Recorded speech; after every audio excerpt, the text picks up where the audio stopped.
This is your assignment. Extra credit. It goes on all year long. Now, wait a minute. What? What's wrong with this? What's the matter? Yes? It's like so... So what? There must be a word to finish that sentence. Someone help her? Weird. Crazy. Weird. Crazy. Hard. Bummer. Bummer. Hard. How about possible? It's possible. The realm of possibility exists where? In each of you. Here.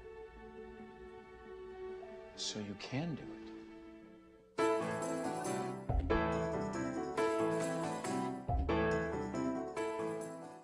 That's me. That's me. And that's 3 people. And I'm going to help them. But it has to be something really big. Something they can't do by themselves. So I do it for them. Then they do it for 3 other people. That's 9. And I do 3 more. That's 27, so I'm not really good at math, but it gets big really fast, you know? All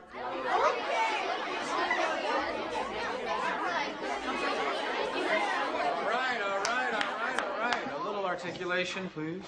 Yes. I think it's a good idea. Sean? It's stupid. Adam? It's the honor system. People blow off the honor system. So what? Just because you do. Well, Trevor, the class seems to think that you've come up with an overly utopian idea. Look that word up in a minute. Like a perfect world? Mm-hmm. So? Now, if you didn't see the chalkboard, it couldn't read that. It wasn't very clear. It said, think of an idea that would change the world and put it into action. That was the challenge the teacher originally gave. And of course, that movie, Pay It Forward, 17 years ago, it didn't invent the phrase. The phrase, if you go back to Wikipedia, the phrase goes back further, but it really popularized that phrase. And so since then, you know, it's common for things in our culture and for people individually to refer to, I'm paying it forward. I'm doing a good deed so that, you know, that something will come back to me. And of course, we should do that. That's a great concept. It almost sounds a little like the Hindu concept of karma, doesn't it? The idea that you do a good deed so that things will come back to you. But if you think about it from what the Bible teaches, there's a sense in which the ultimate pay it forward is what God has done in Jesus Christ. God has the pay it forward scheme. God is the one who has given incredibly so that broken and hurting people are made whole, and so that they, in fact, become those who are motivated because somebody's done something good for them to share with others. And so on this planet, this sad and broken planet, there is a cycle of grace. There is a process of paying it forward. Not just because people thought it was a good idea, but because God has started the whole process. This becomes a global reality in Genesis chapter 12. It had started as soon as the man and woman had to leave the Garden of Eden because of their sin, and they had to live in difficult circumstances. God started providing for them, trying to redeem their lives, but it became more of a clear-cut global strategy when Abram and Sarai, and it is, I was telling Ann, it's Abram and Sarai, because it's later on that their names get changed to Abraham and Sarah, but we have to kind of remember there's chapters to their whole story. And so this global movement happens because God chooses Abram, and God chooses Sarai. And it's not because they're better people, it's just God decides to start with somebody. And when he picks them, they live in Babylon. in a place called Ur of the Chaldees. And they're pagan idol worshipers. They're not Jewish people. Their descendants are going to become what we know as the Jewish people. He starts off with 2 people, not because they're the best 2 people, but because God has just decided, I'm going to do this starting with one family and build a larger family, a network. I will pay it forward, and it will start a cycle of grace. They will have a special relationship. Now, the Bible calls that a covenant, a special relationship. The baptismal ceremony we just experienced was a covenant time. It was a time of these parents making a commitment, and we as a church family making a commitment. But who was the one that paid it forward so that we could do that? Hello? It was God. Yes, thank you for that. It was God who initiated it. It's not just Tom and Shannon saying, we're going to do our best as parents. They're saying, we believe God has already chosen us to bless us, and so we're paying it forward in our own way with our children and their children and the people they meet. And you see, this is the nature of God's covenant. God initiates it, and people participate in it. Now, usually when we think about what God expects of us, what God wants, because Trevor's scheme with Pay It Forward was, I'm going to help them and they're going to help other people. Usually what we think of in terms of the religious Pay It Forward is what you might call religious duty or holiness, personal holiness. Like for Jewish people, what did that mean? What kinds of things did Jewish people do to honor the covenant, to show they were loyal to God? They did sacrifices, particularly in what we call the Old Testament time period. And what else did Jewish people do? They kept kosher diet and kosher laws.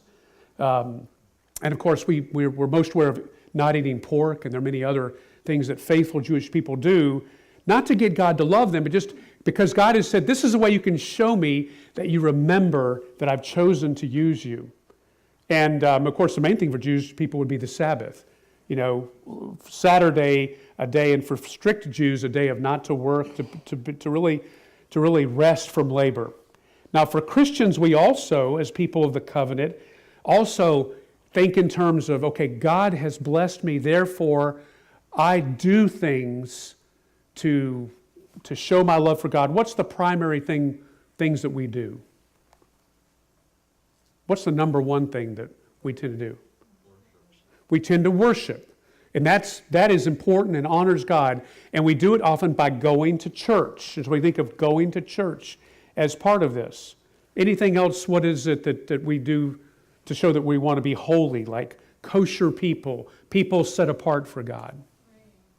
We pray, we do all kinds of religious things. And we also choose to try to live holy lives with our bodies. The way we view our sexuality, the way we view how we handle our money, the way we handle power. It's supposed to be like we believe we've got a higher standard. That's kind of like Jewish people had kosher. And it's one of the ways we show God we appreciate Him paying it forward. But of course, as we read back what Ann read to us, what's interesting is there's a kind of a neglected part of what the way that often Jewish people and certainly many Christian people see that. So let's look back again just quickly at Genesis chapter 1. My version says, the Lord said to Abram, go from. Now some say leave, go from. And of course, by go, for those two, it didn't mean, go to synagogue or go to church. It meant leave their family, like in really leave. I mean, without communications, to go from Babylon to the land of Canaan, the land where Israel is now. That's a long way. You're not going to have contact with family anymore. You leave your family, leave your nation, because my relationship with you is going to put you on a journey. And so Jewish people since then have realized that even if they don't physically move, there's a sense in which they are different. They're set apart. They separate themselves from the way that the culture around them may be. That's why they worship on a different day. And for Christians, this sense of going leaving doesn't necessarily mean that we have to leave our homes or the state we grew up in. Some people become missionaries, and so they feel like God says to them, go, to South America or to Africa, or go into a troubled neighborhood in a big city or something like that. Most Christians would understand that go means that wherever I am, I go into ordinary life, to my workplace, the school, even my relationship to people around me, with a perspective, a fresh perspective, that I'm not there by random. I'm not just here. I've been sent to this neighborhood. I've been sent to this workplace. I've been sent to this school. There's something special about that. And the purpose of all this is what the rest of Ed read about blessing, the purpose of blessing. And so, God said to Abram and Sarai, you will be a blessing, and I will bless those who bless you. Whoever curses you, I will curse, and all peoples on earth will be blessed through you. So there's really a clear sense that their purpose, wherever they go, and the people that follow them, is the purpose of blessing. So guess what? We're talking about blessing today. And God's paying it forward can be summed up in the word blessing. Now I want to throw a couple scriptures up here before we just talk about the practical side of it. All right? So in later part of the Bible, in Isaiah, hundreds of years later, this prophet was reminding the Jewish people, and God's people, whether Jewish or Christian, tend to sometimes forget that their specialness isn't for themselves, it's for the world. And so Isaiah is reminding his own people. He says to people who are in exile in Babylon, he says, it's too small a thing, the Lord says, for you to be my servant, just to restore the tribes of Jacob and bring back those of Israel I've kept. I will also make you a light for the Gentiles, that my salvation may reach the ends of the earth. That's the reason that the Jewish people were blessed, is to be a light to the Gentiles. And Jesus talking to his disciples, next passage, which is from Matthew, he says, go back, you were there. You are the light of the world. A town built on a hill cannot be hidden. Neither do people think, that should be light. Neither do people light a lamp and put it under a bowl. Instead, they put it on its stand, and it gives light to everyone in the house. In the same way, let your light shine before others, that they may see your good deeds and glorify your Father in heaven. So as Jesus is forming his little group of disciples, he's saying your primary purpose is to do good deeds, to let that light shine, not to be proud, not to point it out, but not to be embarrassed about who you are. And the light, of course, is the light of Jesus, like the candlelight service we had at Christmas Eve. We had this wonderful group of people here, and it was their faces were lit up, not because their faces have lights inside of them. Their faces lit up because they're holding a light, and it's reflecting. That's the way of talking about we bear the light of Christ, and that light shines. And that's a blessing when we do the deeds of Jesus, and it becomes a source of inspiration for others. Paul talked about this to the Romans, and he said, now it's not just nice things you do, it's ultimately giving them the knowledge of my son Jesus, sharing the gospel with them. Because sometimes we tend to think, blessing is mainly about cleaning up the beach or helping people out. But ultimately, the most important blessing is to find the way to share with people how they can have forgiveness of sins. Because all the good things you can do for people, there's nothing more important than experiencing the grace of God and forgiveness of sins. So Paul said, he who trusts God, who justifies the ungodly, their faith is credited as righteousness. David says the same thing. He's quoting David. David says the same thing when he speaks of the blessedness of the one to whom God credits righteousness apart from works. Blessed are those whose transgressions are forgiven, whose sins are forgiven. So that's the greatest blessing. As much as we want to be careful not to be obnoxious, like so many Christians have unfortunately been, at coming across as judgmental by sharing our faith, ultimately the greatest blessing we give is to have a relationship that one day says, let me tell you about why I trust in Jesus Christ and what it can do for you. And then one more passage before we just talk about practical ways. I just think this is good for many of us. Paul writes, let us not become weary in doing good. Church, do you hear that? Don't become weary in doing good. For at the proper time, we will reap a harvest if we do not give up. The harvest is of course, the people who come to know Jesus Christ personally.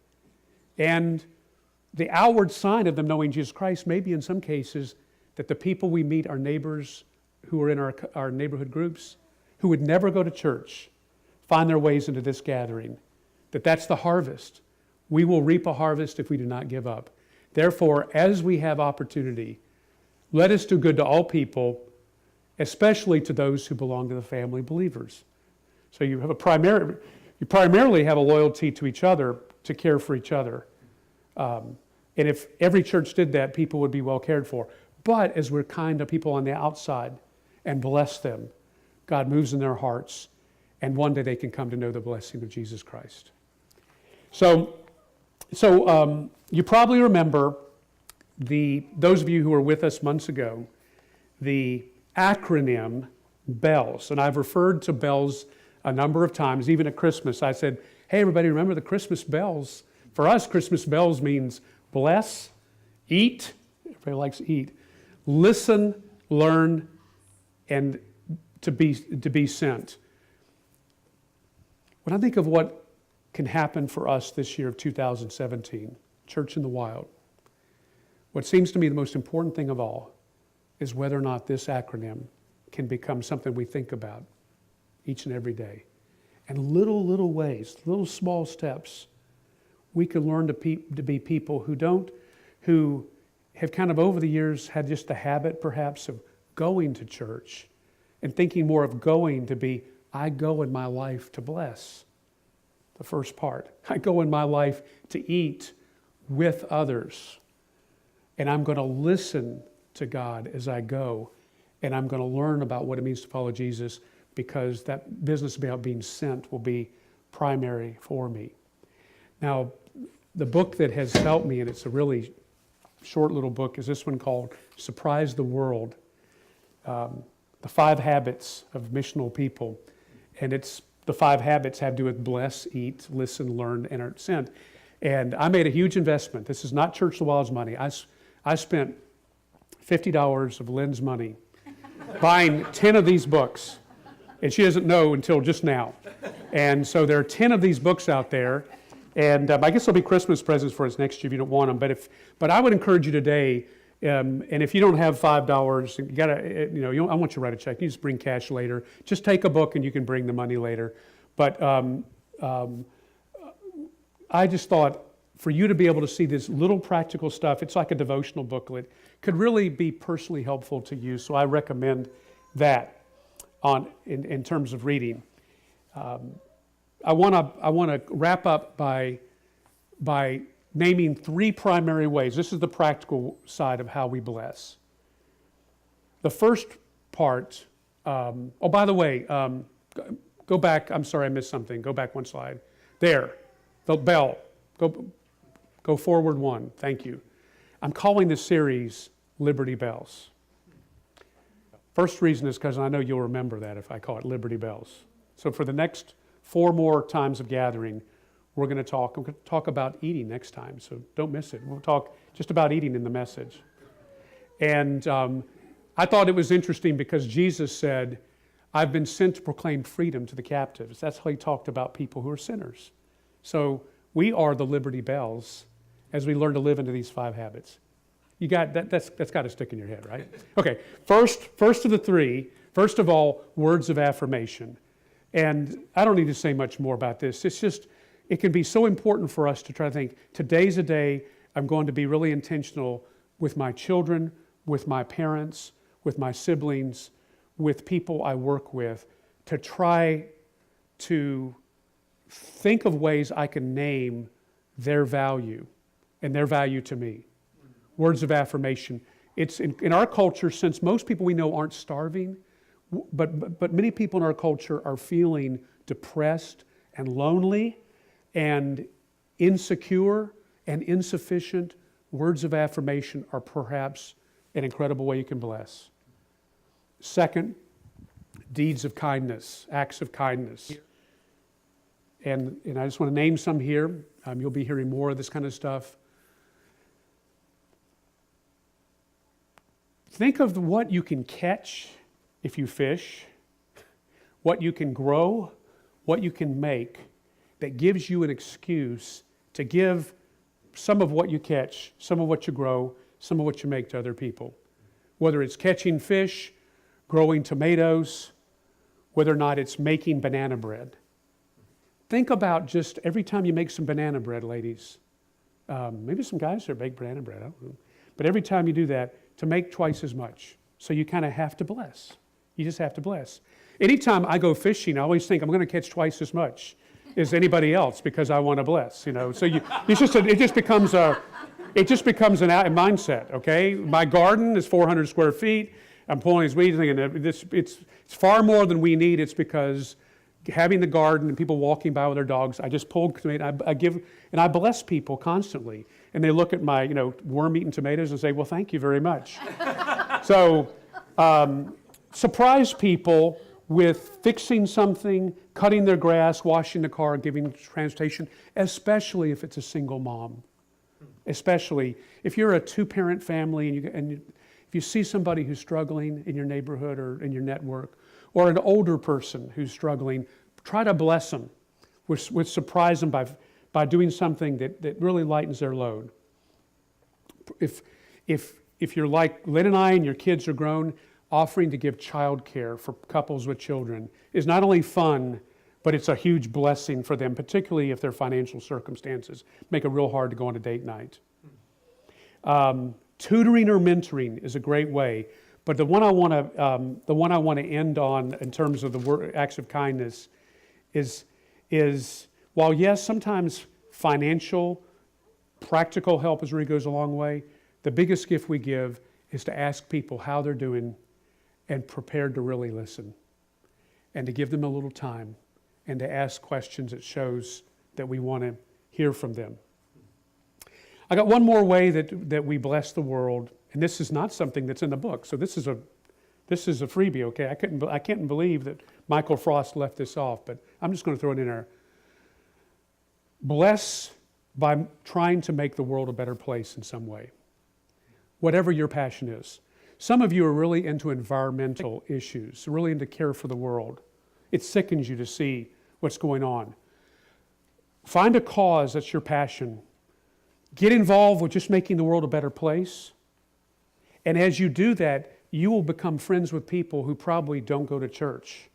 In fact, there's a revolution going on called the altruistic revolution. And there are many, many people who are secular, who have no interest in what we're doing right now, but they really want to make the world a better place. And the more you just say, I'm going to be involved in something secular that makes the world a better place, the more you can bless people who do that by getting to know them. So whether or not it's a matter of social justice, a matter of cleaning up the environment, a matter of standing up against some kind of injustice. I mean, you all know that the slave trade is increasing in America, and so there's Sheriff Ivey. I was part of a meeting one time where he was talking to people, and a lot of people in the room are secular. But see, if you get involved in something like that, you will not only be helping to stop the slave trade and the sex trade in our county, but you'll be getting to know people who deep down inside want to do something good, but don't know that it's God who's paid it forward, who gives them that. I'm going to put my wife, Lynn, on the spot for just a second. And you all know that her work for all these years has been involved in starting social ministries. And the one in our area has really prospered, and particularly with all the people in partnership that she's worked with of all types, business people, law enforcement people, people in the neighborhood she works with, the partnerships, her staff. they bless. They've actually lowered the neighborhood Lynn and I live in, the crime rates come down 80% because of Brevard Neighborhood Development Coalition. It's a wonderful place to live now, and I know that there's still pockets that are still problematic, but it's much better. Because she's involved in that, she knows lots of people who are agnostics and atheists, who are hardcore, don't believe. In fact, many of them are involved in those kind of things because they have time in their hands, they don't go to church. She's the one who often is the person who's letting her light shine without preaching at them, and gets the opportunity sometimes to share what motivates her. There's some people in our family. I have an uncle who's a great guy, but he's not a believer. And I know that if he were to be asked who's the real Christian, he wouldn't say it's Michael. He'd say it's Lynn. He says, if I was ever going to say somebody's a Christian, it's Lynn, because she's involved in blessing the world. And so some of you have a passion for the environment, for social justice, for fighting evil. Go bless your world and bless people as you do it. What we're going to do next time, in the next 4 sessions, is we're going to have a little time before the message where we're going to have an open microphone. I mean, you don't have to use the microphone. You can stand up where you are, but it'll be like an open microphone.